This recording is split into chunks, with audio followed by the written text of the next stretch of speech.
Al-Qaeda အကြမ်းဖက်အဖွဲ့ခေါင်းဆောင် Ayman al-Zawahiri က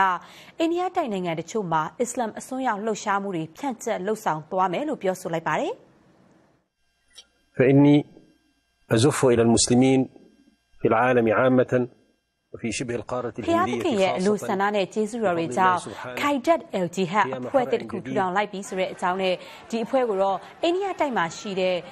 Qaidat al-Jihad လို့အမည်ပေးထားတဲ့ဆိုတာကိုကမ္ဘာတဝန်းမှာရှိတဲ့မွတ်စလင်တွေအထူးသဖြင့်အိန္ဒိယတိုက်နိုင်ငံတွေမှာရှိနေကြတဲ့မွတ်စလင်အားလုံးကိုကျွန်တော်အသိပေးကြေညာပါတယ်ဆိုပြီးတော့ Al-Qaeda ခေါင်းဆောင် al-Zawahiri ကပြောသွားတာပါ။ Al-Qaeda အဖွဲ့ဟာအာဖဂန်နဲ့ပါကစ္စတန်နိုင်ငံတွေမှာအဓိကတက်ကြွလှုပ်ရှားနေတာမှန်ပေမဲ့လို့အခုဒီဖွဲ့လိုက်တဲ့အဖွဲ့သက်ကတော့အိန္ဒိယမြန်မာနဲ့ဘင်္ဂလားဒေ့ရှ်နိုင်ငံတွေမှာတိုက်ခိုက်မှုတွေကိုလှုပ်ဆောင်သွားမှာဖြစ်တယ်လို့ဒီကနေ့ထုတ်ပြန်တဲ့ဗီဒီယိုခွေတစ်ခုထဲမှာ al-Zawahiri ကပြောသွားတာပါ။ဒါနဲ့ပတ်သက်လို့မြန်မာအစိုးရသမ္မတရုံးအကြီးအကဲအရာရှိတူကတော့မြန်မာနိုင်ငံအနေနဲ့အကြမ်းဖက်တိုက်ခိုက်မှုတွေရဲ့ပြစ်မှတ်ဖြစ်လာနိုင်တယ်ဆိုတာကိုလွန်ခဲ့တဲ့နှစ်နိုင်ငံကလေးကကြိုတင်သိရှိထားတဲ့အတွက်နိုင်ငံတော်လုံခြုံရေးအတွက်လိုအပ်တဲ့ပြည်စစ်ဆောင်ရွက်မှုတွေလှုံ့ဆော်ထားတဲ့အကြောင်းနဲ့အကြမ်းဖက်တိုက်ခိုက်ရေးလုပ်ငန်းတွေကိုနိုင်ငံတကာနဲ့ပူးပေါင်းလှုံ့ဆော်သွားမယ်လို့ VOA ကိုပြောဆိုခဲ့ပါတယ်ရှင်။